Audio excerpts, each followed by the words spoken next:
आपको लिए चलता हूं बिहार की लड़ाई गब्बर तक आ गई है। दरअसल प्रधानमंत्री नरेंद्र मोदी से मिलने आज पहली तस्वीर देखिए, योगी आदित्यनाथ पहुंचे थे।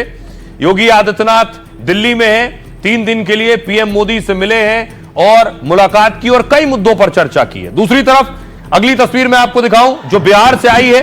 गृह मंत्री अमित शाह बिहार में आज रैली कर रहे थे। कई जगहों पर उन्होंने रैली की और उम्मीदवारों के लिए वोट मांगे। एक दिलचस्प तस्वीर आई, अगली तस्वीर मैं आपको दिखाऊं। चिराग पासवान जो कभी नीतीश कुमार के खिलाफ बोला करते थे, आज मंच पर एक साथ थे और नीतीश कुमार के पांव छुए।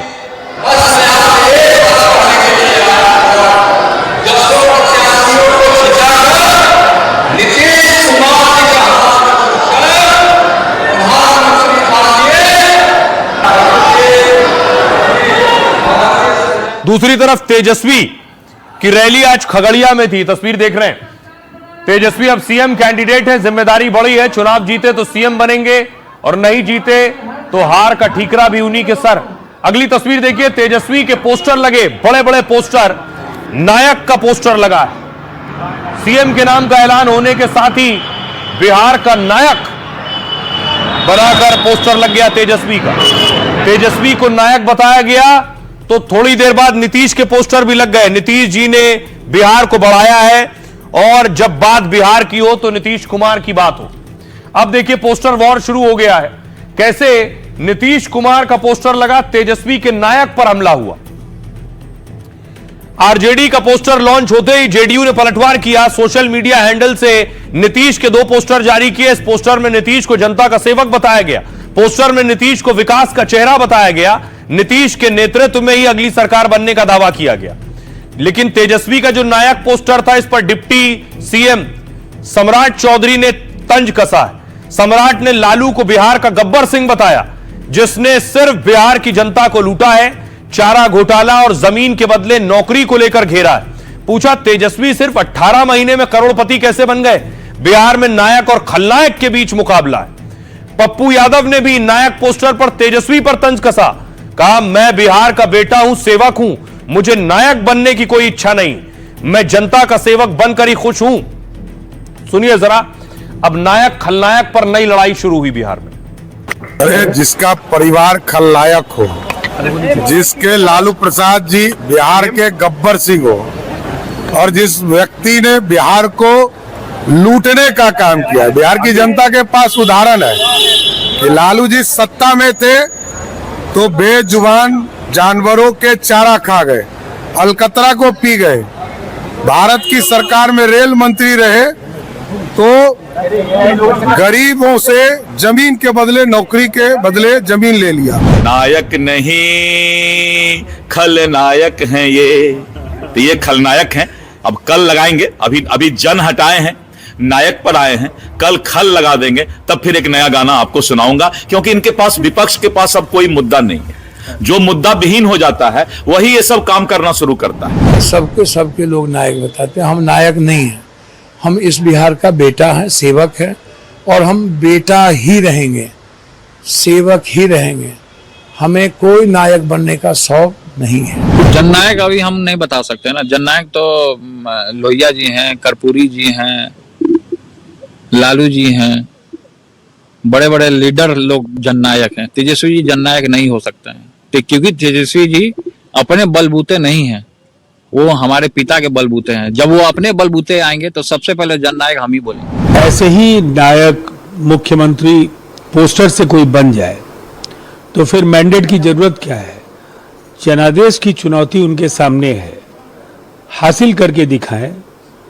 मुकाबले में तेजस्वी यादव बहुत पीछे हैं, इसलिए कि सामने एक विराट व्यक्तित्व नीतीश कुमार जी का है। बिहार चुनाव में एक और लड़ाई शुरू हो गई। कल मैंने आपको बताया था कैसे डिप्टी सीएम पर लड़ाई हो रही थी सीएम फेस के बाद। आज वो लड़ाई और आगे बढ़ गई।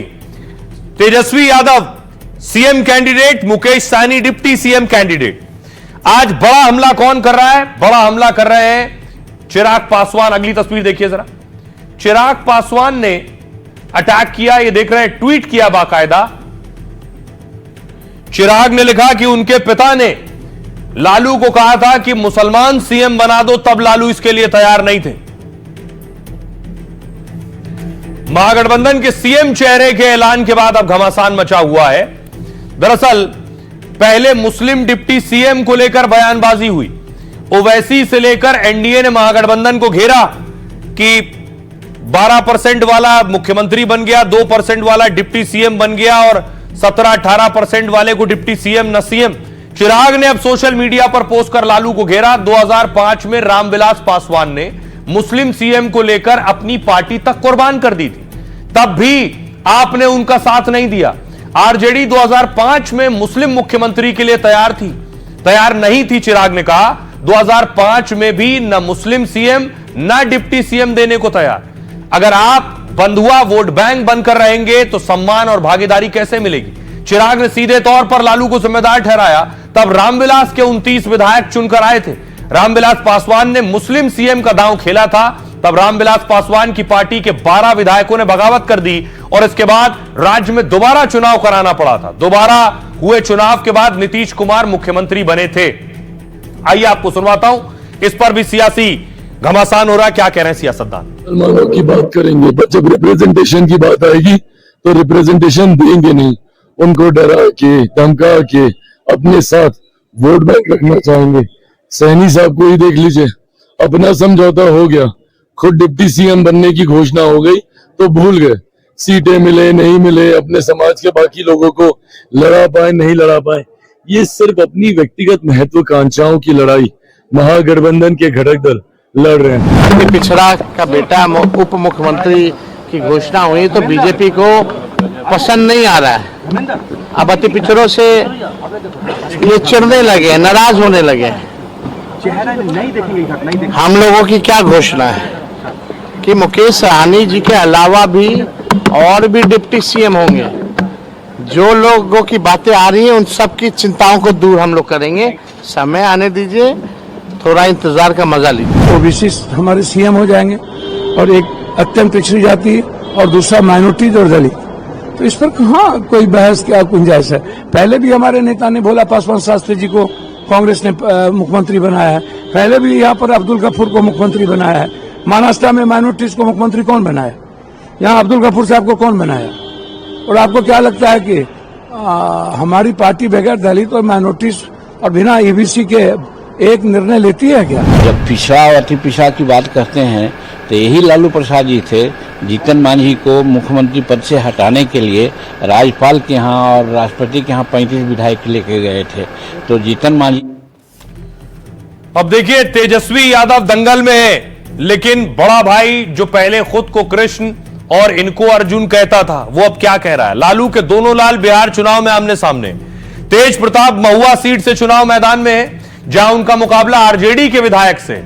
तेजस्वी ने तेज प्रताप पर सीधा हमला नहीं किया अब तक, लेकिन तेज प्रताप अपने बयानों से सुर्खियों में है। आरजेडी में वापस लौटने से बेहतर उन्होंने कहा है मैं मौत पसंद करूंगा, सत्ता का भूखा नहीं हूं, आत्मसम्मान सबसे महत्वपूर्ण है। इतना ही नहीं, अब तेजस्वी पर कहा है कि वो जननायक नहीं है। तेजस्वी पिता के बूते हैं, वो जननायक नहीं। अब तेजस्वी अपने दम पर आएंगे तब देखेंगे। तेज प्रताप 2020 में हसनपुर सीट से विधायक बने थे। पहली बार 2015 में महुआ सीट से विधायक बने थे। पार्टी और परिवार से निष्कासित होने के बाद अलग पार्टी बनाई, जनशक्ति जनता दल के नाम से तेज प्रताप ने अपनी पार्टी बनाई। सुनिए जरा, आज तेज प्रताप ने छोटे भाई तेजस्वी पर क्या कहा। नहीं, हम मरना कबूल करेंगे लेकिन उस पार्टी में दोबारा नहीं जाएंगे। हमारी अपनी पार्टी है, जनशक्ति जनता दल, उसी को हम आगे बढ़ाएंगे। कभी नहीं। कोई भी अगर बड़ी सी पोस्ट देने की बात ना, हम पोस्ट और लोभ लालच कुर्सी के बैठने के हम लालची आदमी नहीं हैं।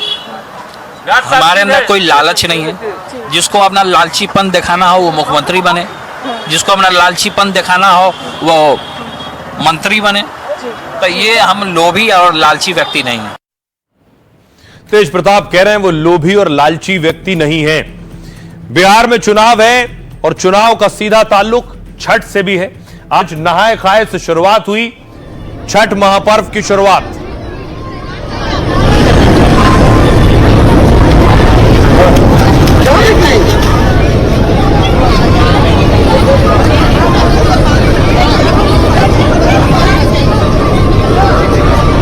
आइए आपको सुनवाऊं, योगी आदित्यनाथ ने छठ पर अपने अंदाज में ही बधाई दी। रउआ सब पर छठी मैया की कृपा बनल रहे। परिवार खातिर कठिन व्रत रखे वाली माता आ बहन लोगन के हमारी तरफ से विशेष मंगल कामना। छठ महापर्व प्रकृति, श्रद्धा और अनुशासन का एक अनुपम संगम है।